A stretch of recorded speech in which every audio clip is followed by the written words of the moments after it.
This is a fun episode. Make sure you stick around to the end because I make some money with a straight flush, baby.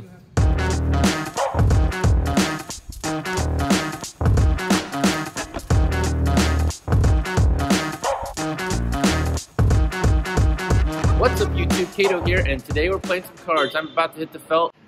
This episode, I'm just going to briefly touch on position. I'm going to try to play really smart and in position today. Position's extremely valuable. Sometimes you neglect it, sometimes you forget about it, sometimes you ignore it, but absolutely essential to being a winning poker player is paying attention to position. So, without further ado, that'll be something to think about for this episode. Let's hit the felt. Alright, so unfortunately I'm in a terrible position to vlog. My seat is not conducive to it.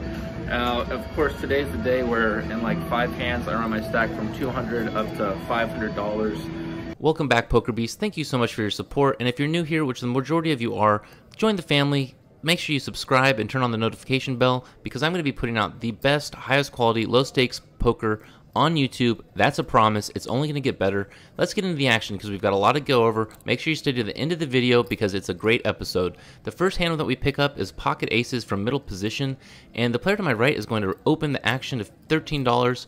I immediately bump up a re-raise to $35, and it folds around to the original raiser who decides to make the call. Now, with pocket aces, there's a lot of people that want to conceal their hand, they want to limp in, they want to try to trap, they get aces and they get excited and they think, how can I make as much money as possible? Well, let me give you a clue. Put as much money in the pot as you can, as soon as you can.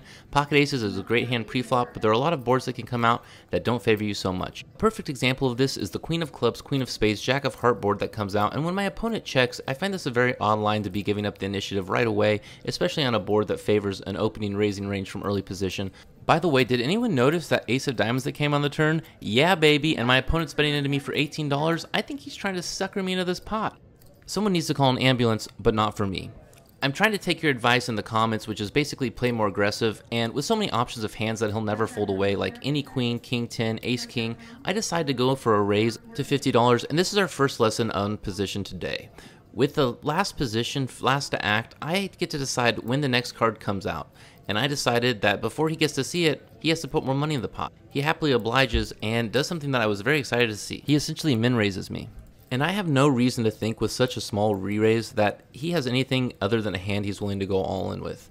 The villain has about $120 left, and I decide to go all in. Now, leave a comment down below what you think about this. There's definitely a great argument to be made about just flat calling and then seeing the river, letting him bet into me. For whatever reason, I just thought he was so strong that he would call my all-in, and so he ends up thinking about it and making the fold after committing more than half of his chips. It was very surprising to me because I have a hard time seeing him bluffing in this spot, and also if he had a hand that was good enough to put a 3-bet in on the turn, surely he was going to commit the rest of his chips, which is less than half as he put on the pot. Regardless, I'm stacking my chips up very solidly. I've got about $612 behind. In the next hand of note, I'm on the button with Queen 6 of Spades. Now, a middle position player bets to $13 and the player to my right makes the call. I do have the button, and so I decided to get a little ridiculous here. I'm working on my 3-betting and aggression, and I haven't mastered it yet, as you can see by me playing this sub-marginal hand. I 3-bet to $55, and the original bettor goes all in with his remaining stack, raising to $80 total. I definitely should have factored in his stack before I threw out this ridiculous 3-bet, but alas, live and learn. Although I'm not too thrilled about it, I have no choice but to make the call purely due to pot odds if the player to my right decides to either call or fold, and this brings us to our second lesson in position. In business and in war, position is absolutely critical. Everyone's heard the saying, location, location, location, when it refers to the placement of a business and its success, and in war, everyone except for Anakin Skywalker knows that if you have the high ground, you have a far superior advantage. In poker, position is just as valuable. I'm on the button right now, which means I have absolute position. No matter what, this hand, I will always be the last person to act. There's also relative position where you may have better position on someone, but not on the other person that's behind you. When the player to my right folds, I make the call, and we're going to a 5-card run out. Remember, all of this could have been avoided if I would have just folded away this hand, which is clearly not in my range, definitely not in my 3-betting range, and I think I might be good on this, but the villain flips over his pocket 7s, and he's got us beat. We're going to the next hand, and I definitely could have saved $100 there. The next hand that we get is Ace of Diamonds, Jack of Hearts in the big blind. There's a player that limps to my right, and then the button decides to bet to $10, and the small blind makes the call. I'm definitely not going to be calling here and playing with second to worst position. And so once again, I throw in a 3-bet. Ace-Jack offsuit here is definitely not a great hand to play out of position, and so I think the options are either 3-bet or fold. A call seems terrible here, and I think with a 3-bet, especially at this low stake table, it'll put a lot of pressure on my opponents. They're going to fear the worst, and I might even get the button to fold away and just play against the small blind with position. Both players make the call, however, and we're headed to the flop. There's $116 already in the pot, and the board comes out 6 of clubs, ace of spades, 6 of hearts. This is a phenomenal flop for me, seeing as there are not that many 6s that are probably in either of the two players' hands. I still have to be wary because out of all the positions at the table, the small blind and the button are most likely to have 6s. The button could be betting wide with like 7-6 suited, and also the small blind could be calling with similar hands. It checks though around, and we go to the turn, 4 of diamonds. I'm definitely going to start trying to build the pot here. It's definitely not a bad idea to take the initiative, especially if you have a marginal made hand, which I have here. It's going to be hard for anyone to catch up if I'm already winning.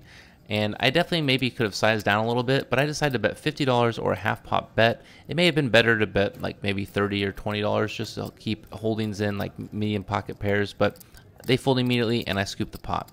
We're getting a lot of hands very quickly here, and the next hand I get is king of diamonds, jack of diamonds under the gun. I decided to limp, which I'm not sure why I did that, but I probably should have opened here. The flop is 4 of diamonds, 9 of diamonds, 5 of hearts, and I'm going to go ahead and make the bet of $15, and the player in middle position makes the call. We're going heads up to the turn, which is the 4 of clubs. Not a great card to see, seeing as it pairs the board. My flush might not be good if I make it, but still I'm going to continue betting because I'm out of position. I want to continue to control the hand and keep the initiative. The villain makes the call immediately, and we're going to a river with $100 in the pot, and boy is it beautiful. The ace of diamonds giving me the nut flush. Unfortunately, it's not the complete nuts because I could be losing to a full house, but I'm not going to fear the boogeyman. I'm going to put in a value bet of a half pot bet, $55, and we're going to leave this up to the opponent to decide what he wants to do.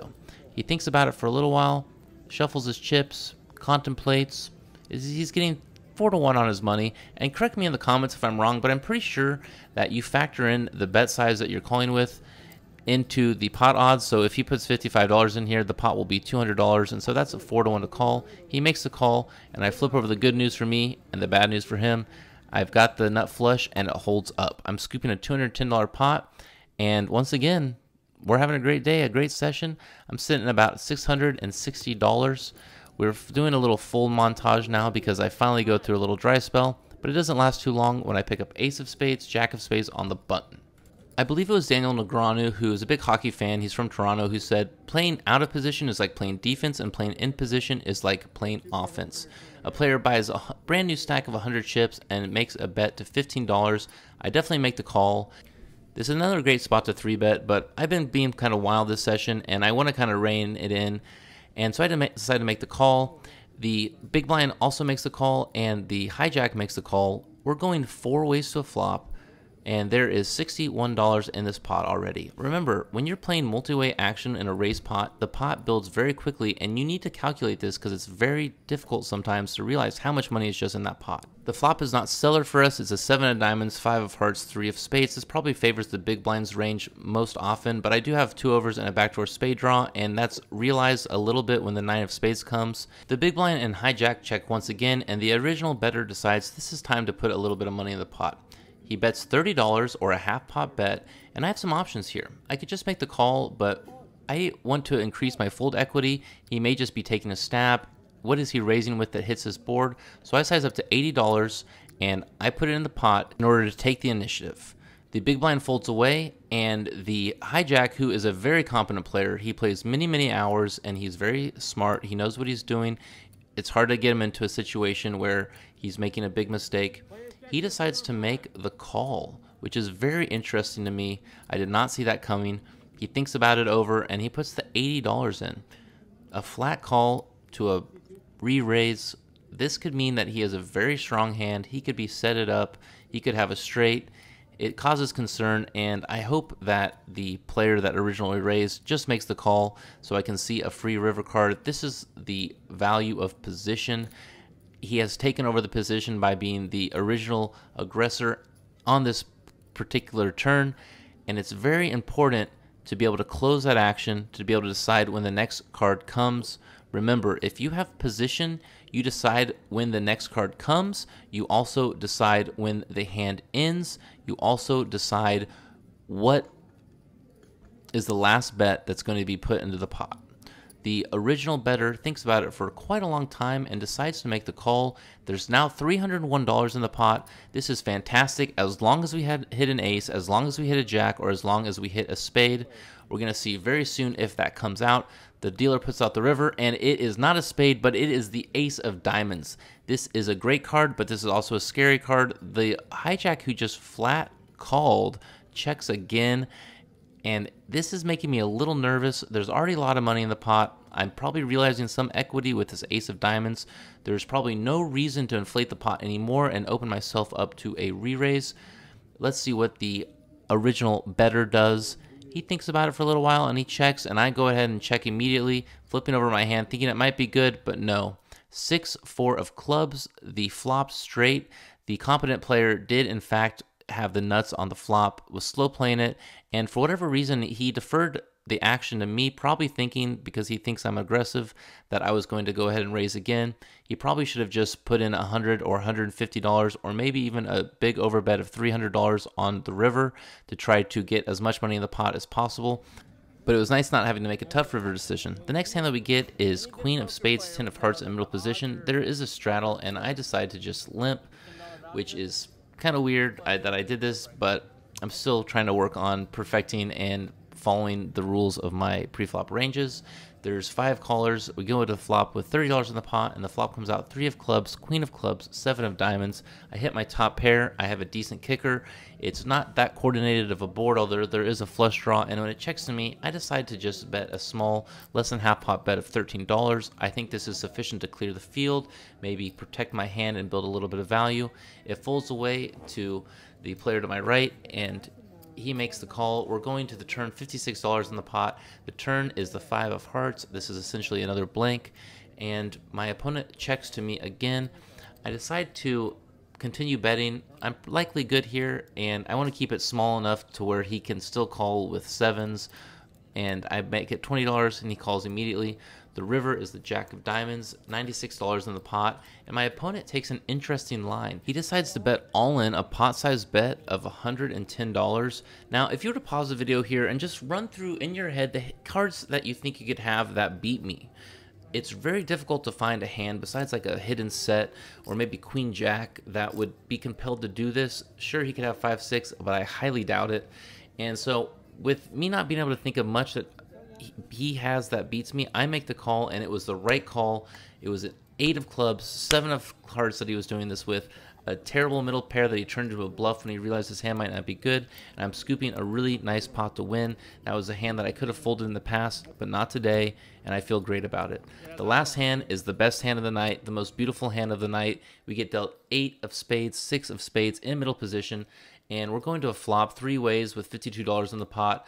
The original raiser is the person who is first to act. The flop comes 5 of spades, 4 of clubs, 9 of spades. This is a perfect flop for us. We have a gut draw, straight flush draw, and we are not going to let this get checked around. We want to start building the pot. Surely someone wants to come along with us. I am a little bit nervous about a better spade draw because I only have the 8 high of spades. I kind of got burnt last session with a similar situation, but regardless, I do have that one outer, although, you know, you can never put your eggs in one basket. You can never play a hand expecting to hit your one outer to a straight flush. It just doesn't happen nearly enough, especially in live poker. I don't want to say it's impossible because it's not, but the odds that it happens are just so slim that don't even expect. Oh my, there it is, baby, the 7 of spades. I got the green check mark. I have the absolute nuts. No one is going to be taking this pot from me. And once again, you guys might rail me in the comments, but I gotta say, I have to continue to build this pot. And he doesn't know that I have the straight flush. All he knows is that I'm kind of an aggressive kid.